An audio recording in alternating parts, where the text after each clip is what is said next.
Welcome to Session 3, Part 3 of Mary in the New Testament.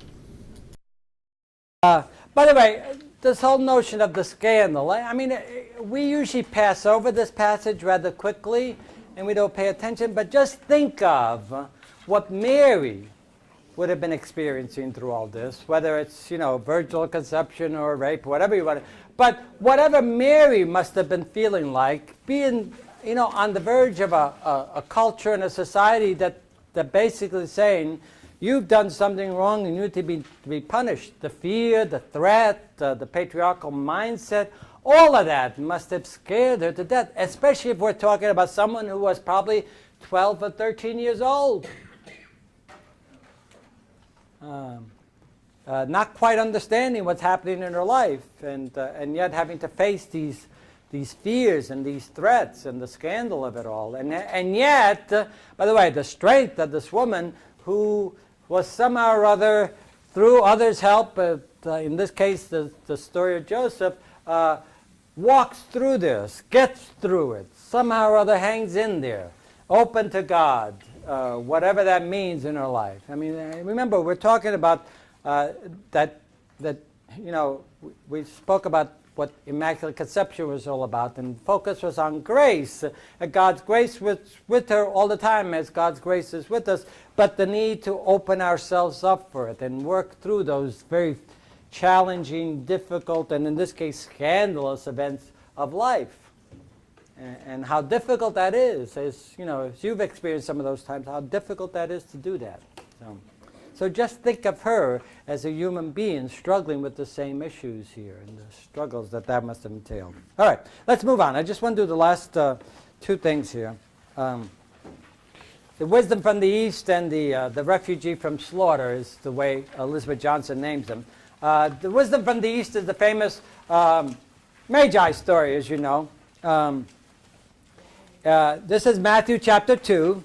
In the time of King Herod, after Jesus was born in Bethlehem of Judea, wise men from the east came to Jerusalem, asking, "Where is the child who has been born King of the Jews? For we observed the star at its rising and have come to pay him homage." When King Herod heard this, he was frightened, and all Jerusalem with him. And calling together all the chief priests and the scribes of the people, he inquired them where Messiah was to be born. They told him, "In Bethlehem of Judea, for so is written by the prophet, and you, Bethlehem, in the land of Judah, are by no means least among the rulers of Judah, for from you shall come a ruler who is to shepherd my people Israel." Then Herod secretly called the wise men and learned from them the exact time when the star had appeared.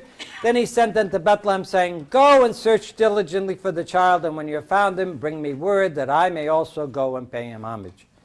When they had heard the king, they set out, and there ahead of them went the star that they had seen at its rising, until it stopped over the place where the child was. When they saw saw that the star had stopped, they were overwhelmed with joy. On entering the house, they saw the child with Mary his mother, and they knelt down and paid him homage. Then, opening their treasure chest, they offered him gifts of gold, frankincense, and myrrh. And having been warned in a dream not to return to Herod, they left for their own country by another road. Now, try to remove your Three Kings and all that stuff glasses off and just read the text. They are not kings, and there is no number associated with them. They are magi, usually associated, by the way, just in English itself. I mean, if you just add a C there, you got magic. I mean, these were people who were star readers for the most part. That's why oftentimes some of the translation, you'll have astronomers. They read the stars as an indication of the great events that were happening in life. They often talked about stars as controlling people's destinies, for example. Even Shakespeare, remember Romeo and Juliet? Shakespeare talks about Romeo and Juliet being star-crossed lovers. The stars just didn't align correctly in their case. And look what happened. So it's that kind of thing that's happening here with so it's wisdom. And by the mere fact that they're coming from the east indicates that they're not Jewish. They're Gentiles, which is another whole Gentile piece that enters into from Matthew. And it's really very fascinating. They bring the wisdom of the East, if you want, to Jerusalem. And of course, Herod is known for being a very paranoid ruler. He had a number of his own children and two of his wives, I think, killed because of suspicion of their trying to undo him and all that. So the man wasn't exactly a saint, to say the least. And so it fits, the picture that we had that Matthew presents of him fits at least historical records from what we can tell. Now remember, it doesn't necessarily mean that that this is exactly the way it happened, but it does fit that story, that characterization of Herod, let's put it that way.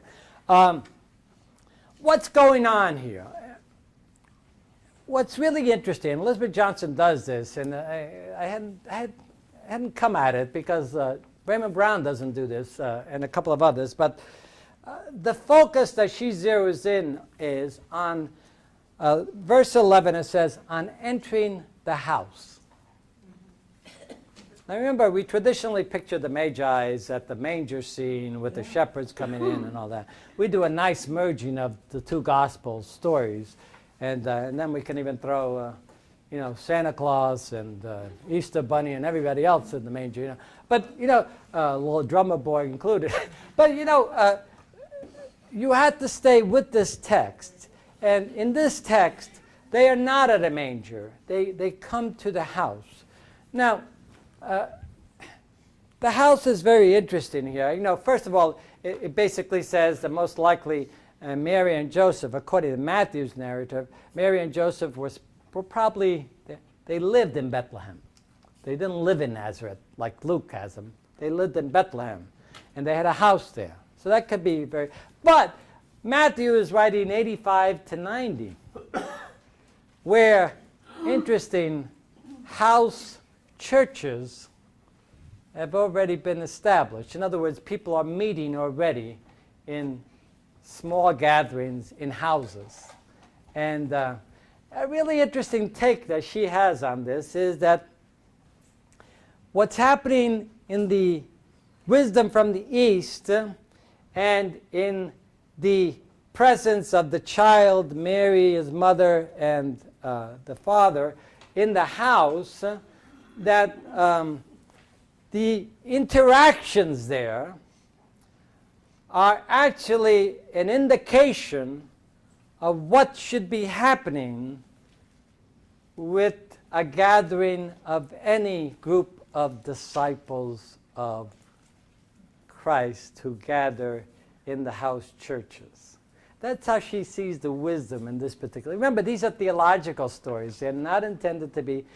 So let me ask you this. What would be, remember the criteria jumping off of Mark. And what is it? Who are my mother? Who are my brothers and sisters? And who are they? Those who do God's will. Let me ask you this. In this gathering, in this house where you have Jesus, Mary, Joseph, it looks like, poor Judean family for the most part, and then you have these representatives from the East, if you want, and obviously by the fact that they have gold, frankincense, and myrrh, must have meant what? They had bucks. They had money, all right? And so what is actually happening? Picture the scene, if you could, as they come into the house. What's happening here? What's the wisdom of the way the disciples of Christ should be acting as they gather together? What's happening? There should be no distinction in class. Okay, good. So you have a kind of elimination. Rich, the wealthy can gather in the same place with the lowly poor. Good, good. What else is happening? Sharing. Huh? Sharing. Okay, the rich, in this particular, the rich gifting the poor with the best that they have. The sharing piece that equals, the followers of Jesus calling it, not lording it over, but sharing with one another. What else? When you come into someone's house, you do it humbly, that they understand that they're the Yes. Okay, yeah, they understand that the guest. And in this particular case, if you could take it even further, when you gather in the house church, what are you recognizing there? The presence of? Yeah. They recognize the child.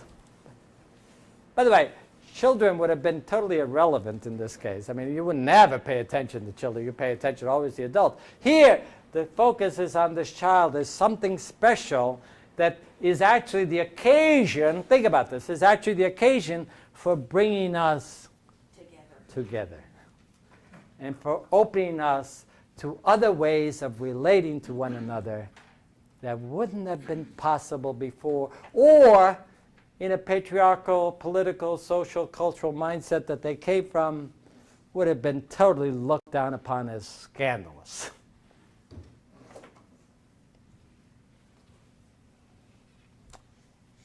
What do you think that, how do you respond to that? That, in other words, what she's trying to say is we often focus on this wisdom from the East as being all sorts of other things. They bring these gifts and so on and so on. But he's saying maybe what Matthew was trying to teach us by focusing on the house, and by the way, you're going to see the house is going to be playing a number of roles in Matthew's telling of the story, people that are outside versus people that are inside. You saw that in Mark. It's going to be repeated in Matthew.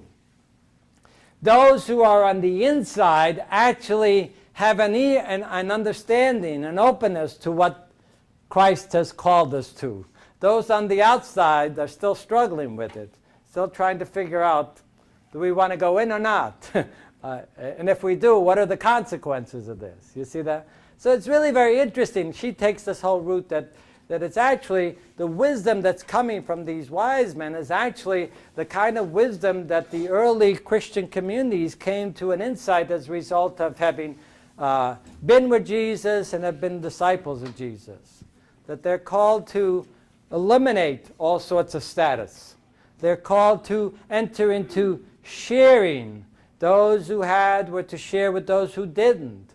And they were to recognize that God can operate even in the lowest of the low. As a matter of fact, there might be great wisdom, insight, and great connection with God in the lowest of the low. Wow. Talk about a change of mindset. What do you think if those principles were operating with us today? Do you think we'd be a different church? Or a different society? Yeah. It's still operating. It's still, yeah. Is there a nuance here that they offered him gifts instead of giving him gifts?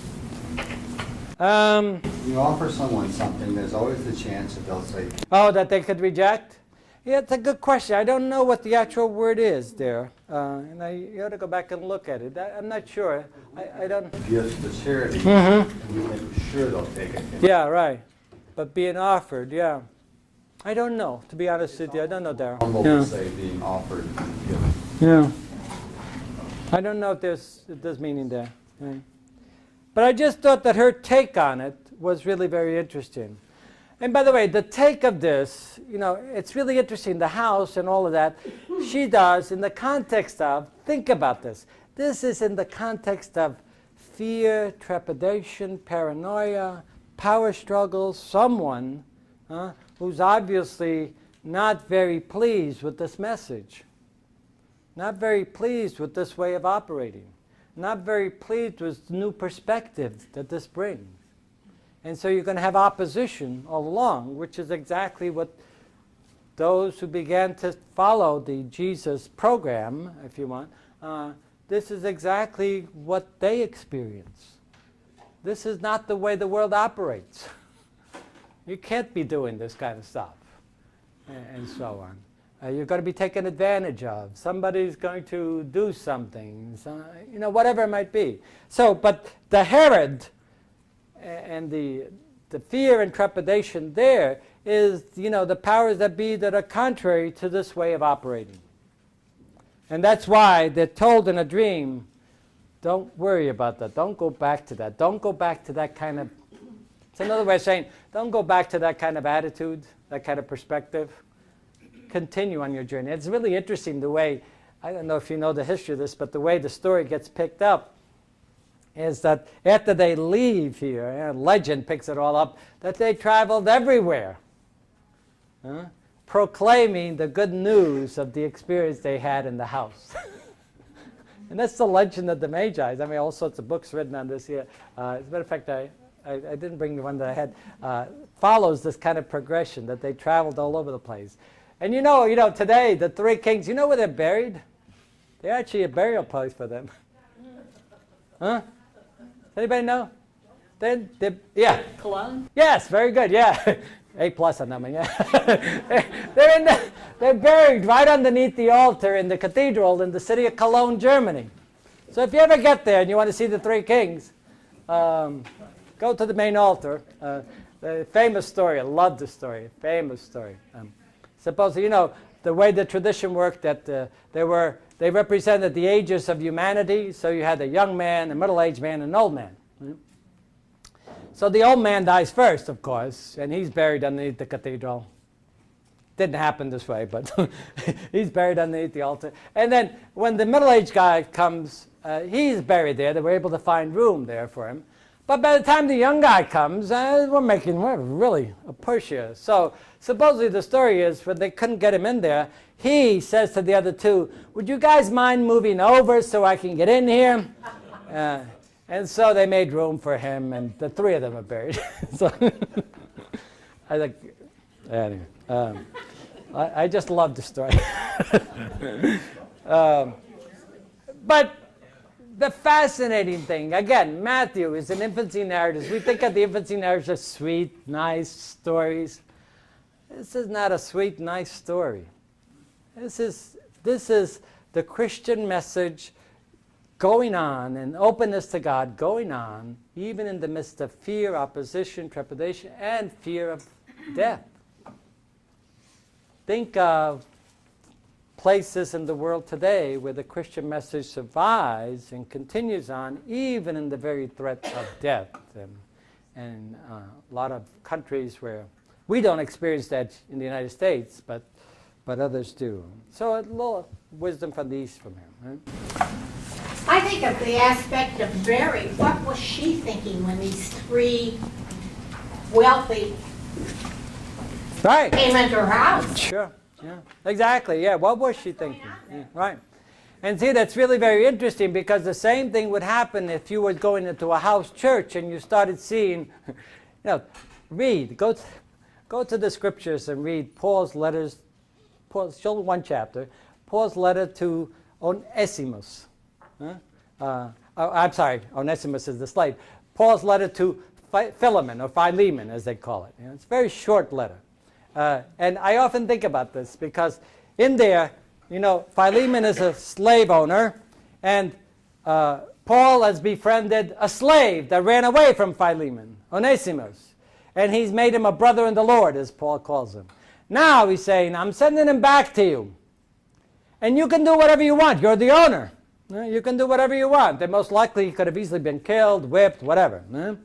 But Paul says to him, but since he has become a brother in the Lord, I want you to treat him the way you would treat me if I was coming to visit you. Now, I often picture, what would it like at the next gathering on Sunday? Was Onesimus and Philemon, were they sitting at the same table, sharing meal together, serving one another, and maybe even Philemon serving Onesimus? What do you think Onesimus would have been thinking? You see what I'm saying? I mean, same thing. Mary, what would she have been thinking? A lowly peasant girl, and these obviously wealthy people coming into, what's going on here? It's a whole new world, a whole new way of understanding. Does that make sense? I mean, so I think that's exactly what I think Mary might have been feeling. I think she would have been more than pleased that this was happening, but also a bit overwhelmed that this is not what our ordinary lived experience is all about. You see that? People just don't deal with each other that way. What? What do the neighbors think? Hey, what would the neighbors think? Yeah. What would the neighbors think? Right. It's interesting, in so many cases, we're talking about Christ's relationships with the poor, and the wealthy kind of get a bad rap. And in this one here, the wealthy are... Right, yeah, exactly. Yeah. All are welcome. Now, it's a matter of retooling yourself to the Jesus mindset, to say, wealthy have a role, but it's a role of sharing and making sure connecting with being open. Yeah, exactly. Yeah, that's a good way of looking at it. Yeah, good. It seems like the atmosphere in that house would have been uncomfortable. Well, at least in the sense that it would take a while to get adjusted to it. But believe me, once you got adjusted to it, this is the kind of place I'd want to go into. People who show care and concern, recognize the humble, the lowly, that in the midst of this God is working, that God is present here with us, acknowledging that, even those who say, what are you doing? What's wrong with you? Here's what we're doing. So it's really, okay? Just a tidbit. Go ahead. Sure. But at this point in time, especially with Jesus as a child, wasn't it by far more non-believers or unbelievers, let's say, people that didn't know, than there were believers? Maybe this was some of what I'll show you that we believe from the Magi. Well, what we do know is that ultimately, let's put it this way, maybe that what Jesus came to bring was for all humanity. And it didn't make any difference in some ways, and by the way, that's where Vatican II has gone. It doesn't really make any difference what you believe. In many ways, it really doesn't make any difference what you believe. It's rather, how are you acting? What are you doing in your relationship to another? Because as, what's the Acts of the Apostles say?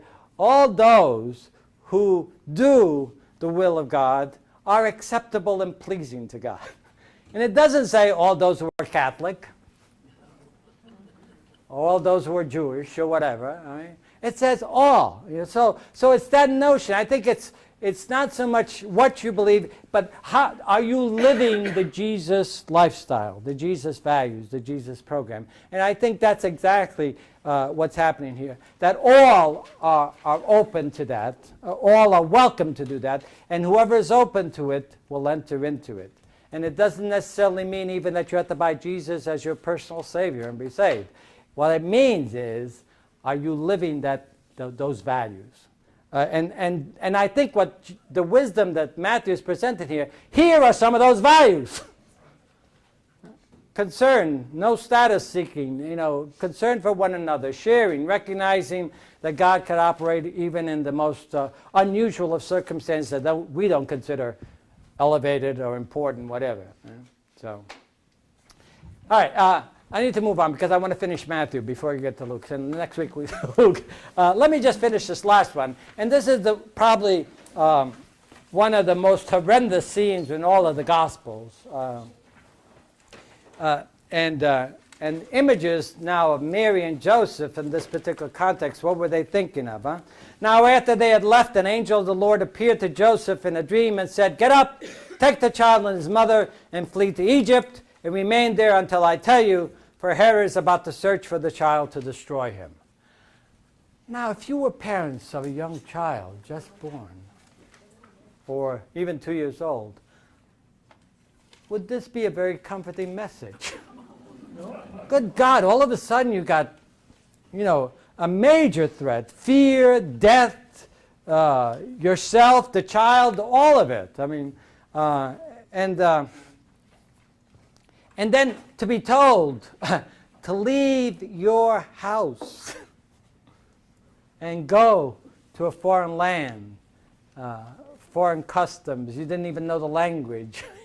Think about that. I mean, just all of that. Then Joseph got up, took the child and his mother by night, and went to Egypt, and remained there until the death of Herod.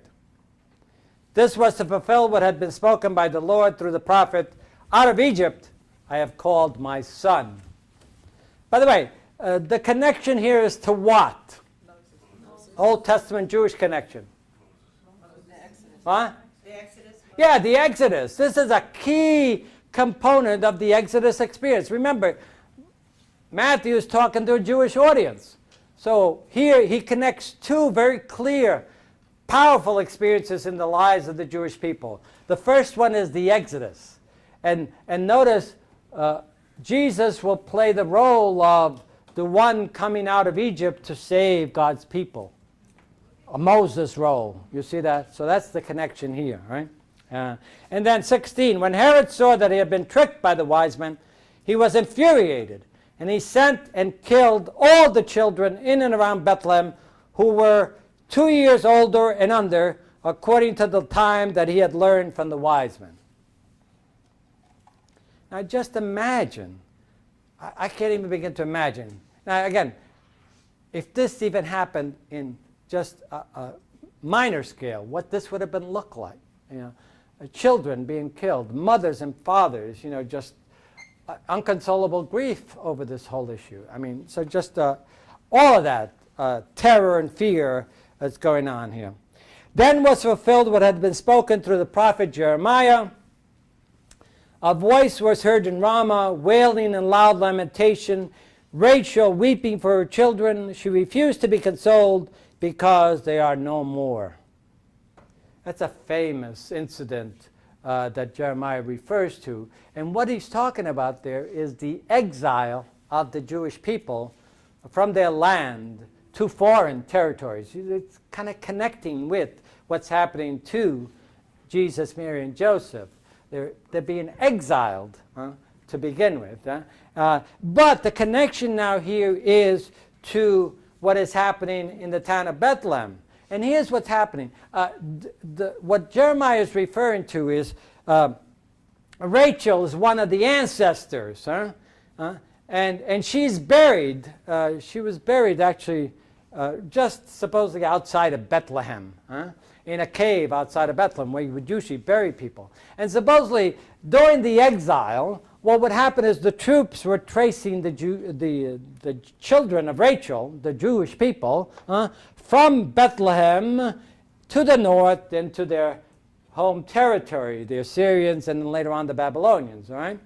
And supposedly, as the story went, at least Jeremiah's vision of it, as they passed Rachel's tomb on their way to be in exile, they could hear from the tomb loud wailing of Rachel because her children were no more.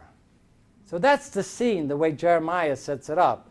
Matthew pulls that scene from Jeremiah and now applies it to the slaughter of the innocents in Bethlehem and says, because of that scene, Rachel is once again wailing deeply in her tomb for her children that are no more. And notice the two connections now, the two most profound religious experiences in the life of the Jewish people. Exodus and exile. Exodus and exile. Exile transformed the Jewish people forever, to this very day, as a matter of fact. And Exodus obviously gave them a conviction of their God as a God who's on their side, a God who entered the covenant with them, and a God who promised and gave them the land. All that is associated with the Exodus. And then the exile is a transformation, a rethinking of who God is and who we are in relationship to God as a result of this event. So those really programmatic events that occurred in the life of the Jewish people are now being played up here. 19. When Herod died, an angel of the Lord suddenly appeared in a dream to Joseph in Egypt and said, "Get up, take the child and his mother, and go to the land of Israel, for those who are seeking the child's life are dead." All right, this is upon the death of Herod. From what we know, Herod died roughly in 4 BC. All right? That's why you will usually date Jesus' birth. If you follow this sequence, you have to date Jesus' birth somewhere between 6 and 4 BCE, before the Common Era, all right? So you'd have to date him there even though Jesus is born before we actually do the time frame kind of thing. But don't worry about that. They made a mistake in the calendar. Sorry. But so that's why the dating of Jesus is like that, because of Herod's death. Huh? So when Herod died, an angel of the Lord suddenly appeared in a dream to Joseph in Egypt and said, "Get up, take the child and his mother, go to the land of Israel, for those who are seeking the child's life are dead." Then Joseph got up, took the child and his mother, and went to the land of Israel. But when he heard that Archelaus was ruling over Judea in place of his father Herod, he was afraid to go there.